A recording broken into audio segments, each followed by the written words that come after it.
I think she love me, cause I got the check on me. Won't spend it, then flex on me. Put a curse of hex on me. Scratch out my name. Welcome everyone to this week's episode of Unrooted Women's Soccer Edition. And my guest for this week's show is none other than sophomore on the women's soccer team here at Menlo College, Kori-Ann Koverman. Kori, thanks so much for joining me on the show. Thank you for having me. You're very welcome. Now, I want to go back to something that was brought up last week. Zoe Bell was on the show, and she told me that you have a list of foods that you absolutely cannot live without. Yeah. This was prefaced by her talking about how you couldn't be a vegan or go gluten-free. What are, let's say, your top 5 foods that you absolutely could not live without if someone took them away? Okay, it's a pretty long list. I do love my food, but number 1 would have to be steak. Yes, I love my steak. Number 2 would probably be sushi. Okay. Coming from Hawaii, sushi's like a big thing. Mm-hmm. Plus my stepdad's a fisherman, so like every time he catches, we have some good dinner. Oh yeah, absolutely. Pizza's a big one. Spaghetti, love some pasta. Vic's protein shakes are definitely on the list. That's on the list, really? Can't live without it, Vic. So then what's going to happen when you graduate from Menlo College? I'm just going to have to buy my own. The struggle is going to be real at that point, having to do it that way. Now, I find this interesting because I'm sure these two are on your list. But Zoe last week focused on chicken nuggets and macaroni and cheese. And you didn't list either of those. Mac and cheese I feel like I just eat a lot of mac and cheese because it's like the microwavable ones that it's so quick. Oh, don't do those. Yeah, but that's like the ones that I always eat because like it's just, so easy, and then like you put it in and you go to class. And chicken nuggets also easy to pop in the microwave ones. The dinosaur ones are my favorite. Yeah. It's scientifically proven that the dinosaur ones taste better. Yeah, right? Yeah, for sure. One last point on the steak, or not point, but maybe a question. Okay. How do you like your steak cooked? Medium. You go medium. Okay. Medium. See, I'm medium. I prefer it being more cooked versus undercooked, though. So I like more undercooked, if anything. A lot of people are like that, and I don't understand. Like, I actually want my steak. I want my animal dead, right? I don't want it to feel like it's going to be still alive. Moving, yeah. I don't understand why people would want it red. That doesn't make sense. I think it tastes so good. I could probably eat steak every day of the week if I could. Oh, I could too. Yeah, I love steak. Most definitely. Yeah, I would struggle going without that. Basically any type of meat, I think I would definitely struggle with. So being a vegan, not for me. No, not the life for me. Not for either of us, unfortunately. No. Now, when you were out on the field, you always seem to be one of the fastest players out there. You can race past anybody. But when you come off the field, sometimes you look like you just ran a marathon and you are absolutely exhausted. Are you a believer in leaving it truly all out on the field? I am. When I'm in there, I have no other worries than what is going on the field. And I think that, I believe that you don't know how long you're going to be in for, so give it your all, so no matter how long you are on the field for. So when you do come off, you don't have any regrets, like, oh, I should have done this, or I could have made that run. So like, I really just 100% all the time.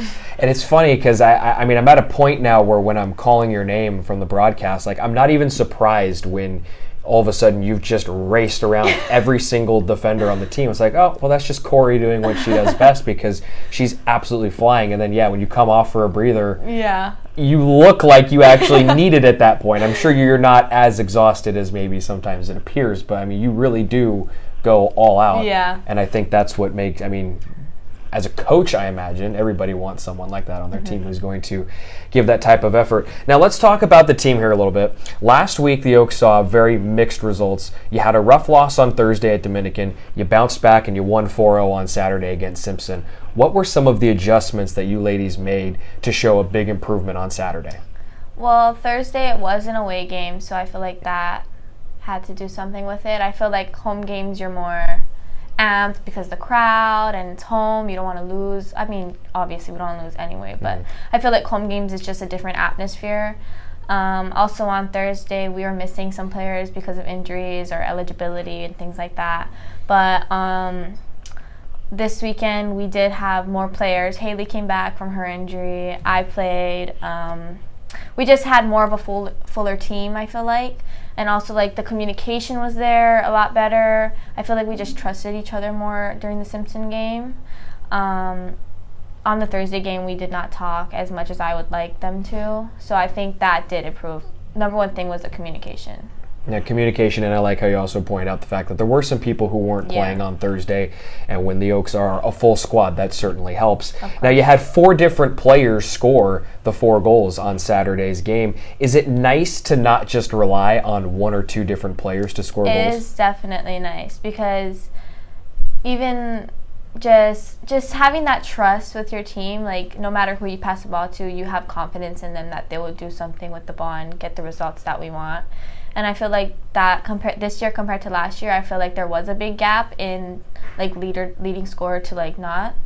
And this year I feel like everyone has a chance to compete for that spot. Yeah, and certainly we're early enough in the season to where there might still be a gap just because you're early, but all 4 people who scored had not scored yet in the season, so that was certainly a welcome sight.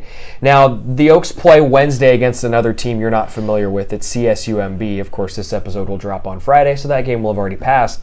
But how do games against teams you don't really know too well test your ability as a player to adapt to what you're seeing?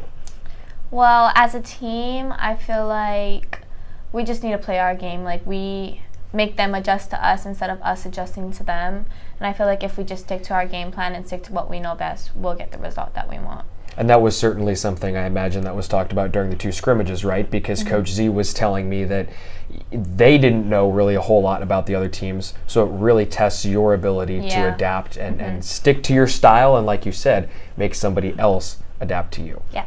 Now, after Wednesday's game, the Oaks don't have a game for over a week. You're in action the following Thursday. How are you and the ladies planning to use the rest to be advantageous? Are you hoping that it just gives you a better chance to get everybody back and healthy for that next stretch of games? Yes, recovery is key for sure. I feel like this is the first week that we're not going to have games within a 3 or 2 day span, and our girls really need to use that time to recover, maybe even lift a little with Vic. And I think rolling out, Theragun, all that stuff, protein shakes from Vic. Protein shakes, yes, will definitely help, and that's probably the biggest thing is recovery. Remember, Vic, she's going to miss those the most about Menlo College. Nothing else is going to compare to your protein Top shakes. Of the list. Now let's get into the final segment of the show, Kori. It's called Brownie Bites. I'm going to ask you 3 off-the-wall questions. Give me your best answers. Okay. Question number 1. You didn't talk about it, so this is kind of an awkward question now, but which teammate is most likely to put chicken nuggets in her mac and cheese? I would say Robin, because she's just weird like that. Like, she likes to try new things. One time we were in the caf and she made this chicken noodle soup concoction. Chris tried it. I think she liked it. What was unique about it? She just put a whole different types of ingredients that the chicken noodle soup already came with. So like she added some broccoli. Okay. I don't even know what else she put in there, but I didn't taste it myself, so I don't know, but maybe we could ask Chris. Do you put, I know you make the cups, but do you actually put stuff into your mac and cheese to like supplement the taste? Sometimes I do, like salt or extra cheese, maybe even. I know this one girl in elementary, she put ketchup. I thought that was pretty weird, but I think that's a thing. It is a thing. I've heard that actually from a couple of people here. They're like, yeah, they say that adds to it. I've tried it once. It was actually once in the cafeteria here. It was a little bland. The mac was a little bland that day, so I did it, and it was okay. But what I like to do, I do what you said, the extra cheese. I do that. But I also will cook up some sausage, and I'll cut it up, and I'll put it in the mac and cheese, and now you're having more of like a meal kind of with it, which is amazing, and it's getting me hungry all over again just thinking about it, because mac and cheese is in fact my favorite food. So good. I could not live without that. Question number 2, which teammate could hibernate the longest? Oh, that's a hard one. I would say me. I can sleep for days, but other than me, I would say maybe Haley Stoddard. I feel like when she's in a deep sleep, there's no waking her up. Could be for a long time. Yeah. How long do you think you could just straight up sleep? If you were given the opportunity to just knockout for I don't know how long. I could go like a steady 12 to 13 hours, I feel like. Really? Yeah. I feel like I could be in bed for 12 to 13 hours, but I don't think I'd sleep the whole time. I think I could sleep for 12. I actually did sleep for 12 to 13 hours. You have? Yes. Was this fairly recent? No, it was when I was like in middle school. I slept at my grandma's house, and that was probably the best. I went to sleep at 12, I think, and I woke up at like 1 in the afternoon. Jeez. Yeah. It was a good sleep. I'm surprised she didn't come in there and try to wake you up. No, my grandma lets me sleep. She knows I love my sleep. Okay. She's the real MVP Yeah. then if she's going to let you sleep. And then question number 3, if you could jump out of a plane with one teammate, who would it be and why? I would say Lily. She's just a daredevil like that. Like, I think she likes to do that kind of stuff, and I feel like if it was to do with someone on my team, for sure her. Would you jump out of a plane? Most definitely not. Yeah, I'm with you there. I was going to say, that's the most important thing that we have to establish is, would you actually do it first? I think, like, sometimes I'm like, oh, skydiving would be fun, but then I'm like, I don't think I could. Like, I could probably get on the plane and go up there and then look and be like, I don't think I could do it. Lily would probably have to push you out of she the would plane. push me. Yeah, that would be the only way she'd get you to jump, Yeah. no doubt. Well, Kori, thanks for joining me on the show. I appreciate it. Of course. Folks, the women's soccer team, they'll be at home on Wednesday, but again, this episode will have already passed, so that game will be done. Your next chance to see Menlo College at home will be on Saturday, September 21st, as Menlo College hosts UC Santa Cruz at Wonderlic Field with kickoff set for 1 o'clock local time. We invite you to tune into the next episode of Unrooted Women's Soccer Edition when Kori-Ann Koverman will select the next interviewee by me, Brian Brownfield, right here on the show. Until then, we'll see you next time. Take care, everyone. I think she love me, cause I got the check on me. Won't spend it, then flex on me. Put a curse of hex on me. Scratch out my name, put the X on me.